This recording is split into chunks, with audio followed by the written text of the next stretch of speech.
We provide you the platform to turn your dreams into reality. Give wings to your aspirations with KR Mangalam University. नमस्कार, news nation के digital live में बहुत स्वागत है आपका। आपके साथ मैं हूं रंजना सिंह राठौड़। मेरे साथ मेरे सहयोगी पंकज जी मौजूद हैं और रोहन भी मौजूद है। और आज का मुद्दा बेहद महत्वपूर्ण इसलिए भी है क्योंकि पहलगाम हमले के बाद विश्व स्तर पर अलग थलग पड़े पाकिस्तान को अब साथ तलाशने की आवश्यकता साफ तौर पर नजर आ रही है। पहले जब हमने ऑपरेशन सिंदूर किया रोहन, तभी ड्रोन्स देखा आपने तुर्की से लिए, बीजिंग की तरफ से कई हथियार वेपन्स पहुंचाए गए, वो सहायता तो समझ में आती थी, लेकिन अब इसका विस्तार किया जा रहा है और उसका मुखिया बन रहा है चीन, क्योंकि चीन जो है वो माई बाप समझता है अपने आप को पाकिस्तान का, और वो अफगानिस्तान तक विस्तार करना चाहता है। वो कहीं ना कहीं समझ रहा है कि भारत से करीबी उन देशों की जिसमें उसका वर्चस्व रहा है, क्योंकि अब जब तालिबान का राज हुआ तब पाकिस्तान सोच रहा था मेरा दखल बढ़ जाएगा, लेकिन हुआ नहीं, उसको झटका मिल गया। फिर चीन ने बड़ी सहायता करी थी तालिबान को वहां पर क्रेडिट दिलाने के लिए, उसके बाद भी तालिबान से नजदीकियां भारत की बढ़ना, अब चीन को लग रहा है कि ये सब क्या हो रहा है, क्योंकि जो इंटरेस्ट भी दिखाया जा रहा है भारत की तरफ से अफगानिस्तान को, वो कहीं ना कहीं चुभ रहा है दोनों देशों को। निश्चित रूप से देखिए, ये जो नया जो सीपेक का ये हो रहा है, तो सबसे पहले हमें चीन को, अगर हम लोग या पूरी दुनिया चीन को भूमाफिया के रूप में जानता है। अब ये देखिए, सबसे पहला जो सीपेक का जो ये हुआ, तो उस किस परिप्रेक्ष्य में, किस परिदृश्य में उसे समझने की एक है, और चीन क्या स्ट्रेटजी है, और चीन की क्यों चतुर और चालाक चीन को दुनिया भर का देश जानते हैं। अभी देखिए, पहलगाम वाला जो एपिसोड हुआ, उसके बाद भारत ने आतंकियों के को नस्ते-नाबूद करने के लिए पाकिस्तान में एयर स्ट्राइक किया। फिर थोड़ा सा दोनों देशों के बीच में टेंशन बढ़ा, तो उस दौरान जो झड़पें हुई, तो पाकिस्तान जो है सो चीन से तकरीबन 83% आर्म अम्यूनिशन खरीदता है। तो इस दौरान जो चीनी जो आर्म्स अम्यूनिशन का उसका डिमांड पाकिस्तान में बढ़ा, तो उसके एवज में देखिए, जैसे ही ये टेंशन थोड़ा सा खत्म हुआ, तो चीन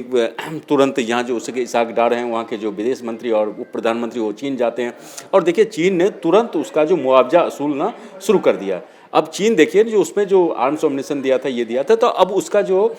एक तो ऊंचे दाम पे उसको बेचा, और अब जो है सो उसको जो उस एवज में अब उससे ज़मीन हथियाने का वो कोशिश कर रहा। अब देखिए जो, और दूसरी तरफ जो आपने बताया, जो इसी के जरिए चीन जो है सो अफगानिस्तान को साधना चाहता है। चीन चाहता है जो इस सीपेक का जो अफगानिस्तान तक अगर ये कॉरिडोर हो जाता है, तो उससे चीन का दक्षिण एशिया में जो है उसकी एंट्री आसान हो जाएगी। और दूसरा सबसे महत्वपूर्ण है, जो अफगानिस्तान में लिथियम और अन्य जो दुर्लभ खनिज पदार्थ हैं वो काफ़ी हैं, तो चीन वहाँ तक पहुँचना चाहता है। अभी तक क्या था, जो चीन को इसमें दिक्कत हो रही थी, हालांकि अभी भी ये चीन के लिए और इसके लिए इतना आसान ये है नहीं, इसलिए ये इतना आसान नहीं है क्योंकि आप देखते हैं जो सीपेक जो है वो बलूच होके और पीओके होके पाक अधिकृत कश्मीर होके वो गुजर रहा है, और उसके बाद जब अफ़गानिस्तान बॉर्डर पे जाता है, तो वहाँ पे जो अफ़गान के जो तालिबान के जो लोग हैं वो उसका विरोध करते हैं। और उस पूरे कॉरिडोर को अगर आप देखेंगे, अगर मैप वाइज देखेंगे, तो वहाँ वो काफ़ी डिस्टर्ब एरिया है जहाँ की काफ़ी विद्रोह होता है, तो वह चीन के लिए कितना मुफीद होगा। और देखिए, सीपेक जो कॉरिडोर है, पिछले 10-12 साल से हम लोग सुन रहे हैं, लेकिन उस कॉरिडोर कहाँ अधर में अटका हुआ है, तो इसको बड़ा ये है कहना उसको मुश्किल। लेकिन सबसे बड़ी बात, चीन जो है सो भारत को घेरने का कोई मौका नहीं छोड़ना चाहता है, तो इसके जरिए वो एक तरह से चीन जो है सो भारत को एक मैसेज देने की कोशिश वो कर रहा है। सबसे बड़ी बात जो है सो ये भारत के लिए जो सीपेक जो है सो देखिए, चीन भारत के लिए क्या मुश्किलें पहले खड़ी कर चुका है। चीन पहले ही जो ज़मीन जो कुछ मदद करके, आर्थिक मदद करके कैसे लोगों का ज़मीन हथियार चुका है, तो अगर भारत के आसपास ही आप देखेंगे, तो उसमें आप देखिए जो सबसे पहले चीन जो श्रीलंका का हवन टोटा, उसका पाकिस्तान का ग्वादर, बांग्लादेश का चिटगों जैसे बंदरगाह को पहले ही वो उससे ले चुका है। तो अगर वहाँ पे ले चुका है, मतलब अपना प्रभाव वो बढ़ा चुका। तो देखिए, भारत को घेरने का वो कोई मौका नहीं छोड़ना चाहता, और इस कॉरिडोर के बन जाने के बाद भारत की थोड़ी सी मुश्किलें बढ़ जाती हैं। हालांकि भारत इसके काउंटर करने के लिए, आप अगर देखिए तो ईरान में जो है सो आपको चारबाग बंदरगाह है, और इंस्टेक जो है international north south transport corridor जो है, उसके जरिए भारत भी अपना उस इलाके में प्रभुत्व को बढ़ा रहा है। लेकिन चीन का जो असली मकसद है, जो चीन का जो आर्थिक रूप से वो पहले किसी भी देश को अपने पास नज़दीक लाता है, उसको आर्थिक मदद करता है, हमदर्दी दिखाता है, और फिर उसको लूटता है। तो वही जो मोडस ऑपरेंडेंसी है सो वही है, और उसी मॉड्यूल पे चीन काम कर रहा है, और उसी में पाकिस्तान को तो सब हरा हरा भी दिख रहा है, क्योंकि पाकिस्तान की जो आर्थिक स्थिति बहुत ख़राब है, उसको अभी पैसे चाहिए। वहाँ की अगर हम जीडीपी की बात करें तो वहाँ का जीडीपी जो है सो जो अनुमान लगाया गया था 3.6 का अनुमान लगाया गया था, और अभी जो उसका जीडीपी का जो रिसेंट जो आया है डिफरेंट रेटिंग एजेंसी के तरफ से वो 2.68 आया है। तो मतलब आप देख सकते हैं जो पाकिस्तान की क्या स्थिति है, आवाम में विद्रोह होने की स्थिति है, आर्थिक संकट है, बेरोजगारी है और भूखमरी है, ऊपर से भारत के तरफ से। बिल्कुल पंकज जी, और इसी का फायदा अन्य देश उठाते हैं और खासतौर पर चीन, और चीन की तो पॉलिसी यही है कि फूट डालो रोहन राज करो, और वही ये करता हुआ नजर आ रहा है। चीन को कहीं ना कहीं चीन ने भाप लिया अफगानिस्तान का जो रवैया। अफगानिस्तान ने हाल ही में चाबार पोर्ट में दिलचस्पी जताई, जैसे ईरान के साथ मिलकर भारत ने बनवाया था। तो कहीं ना कहीं चीन ने समझ रहा है कि भारत की तरफ से भी रुख नरम है और यहाँ से भी दिलचस्पी अगर ऐसी तमाम चीजों में देखने को मिल रही है, यानी कि आने वाले समय में ये दिलचस्पियां दोस्ती में और मजबूत दोस्ती में ना तब्दील हो जाए, क्योंकि भारत ने पिछले कई सालों पर विश्व स्तर पर अपनी छाप छोड़ी है। एक इन्फ्लुएंस भारत का दिखता है, बड़े मंचों पर भारत को शामिल किया जाता है। प्रधानमंत्री नरेंद्र मोदी का जो इस तरीके से कद भी बढ़ा है और तमाम बड़े नेताओं के साथ, और वैश्विक मंचों पर भारत की जो धाक है वो अन्य देश देख रहे हैं, और कहीं ना कहीं चीन इससे आप माने ना माने खौफजदा है वो पूरी तरीके से। देखिए रंजना,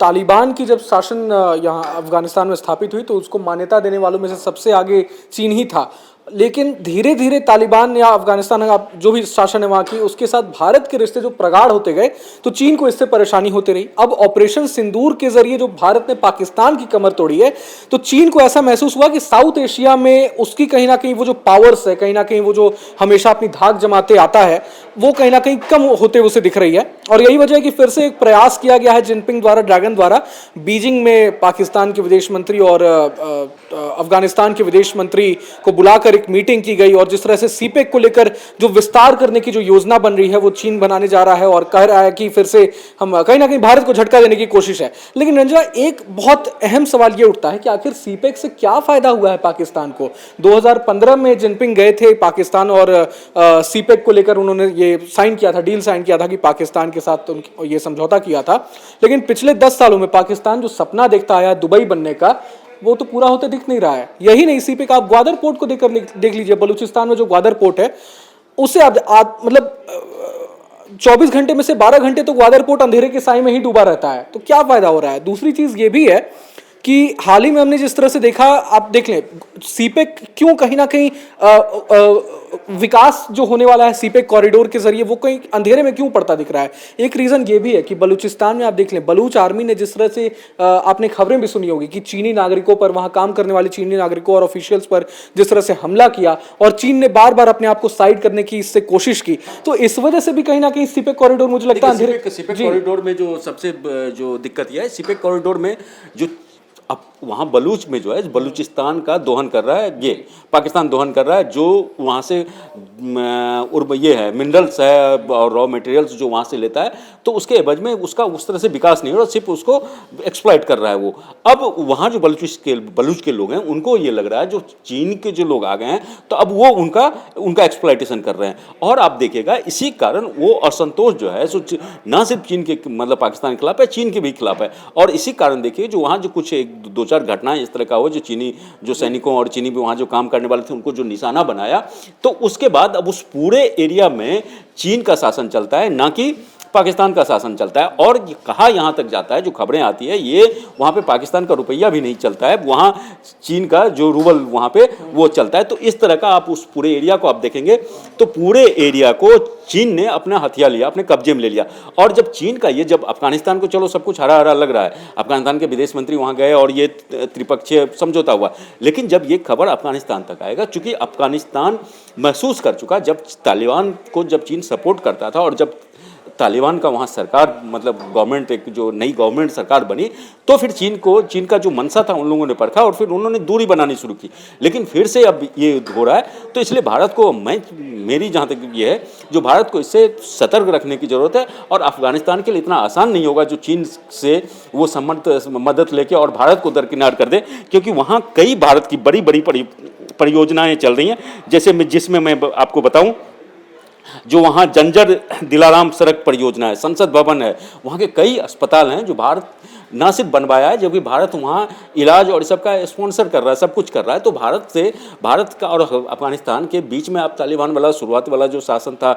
तो उस समय में भारत और उसके इसमें कटुता आया था। लेकिन उसके बाद आप ऐतिहासिक रूप से भी देखिए और वर्तमान परिप्रेक्ष्य में भी देखिए तो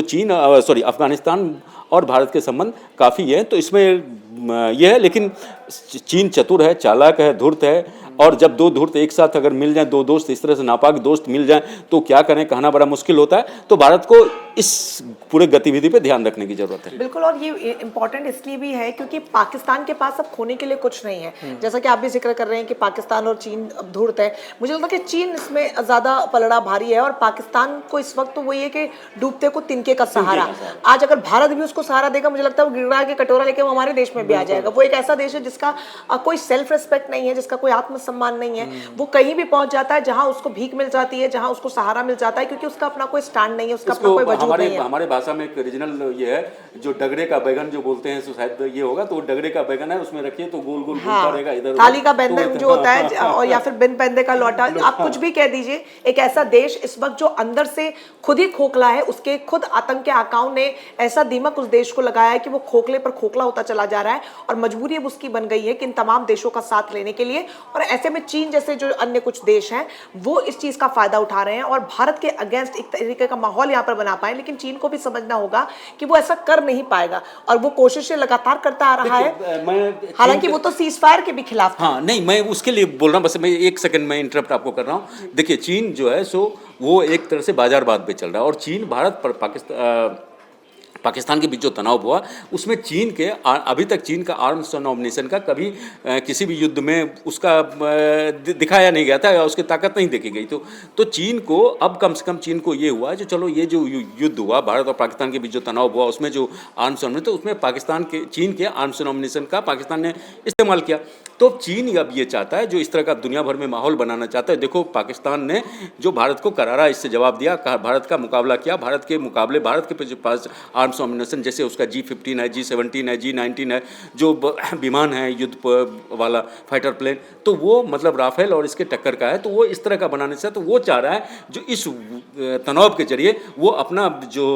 रक्षा व्यापार है उसको बढ़ाना उसका मनसा है और वो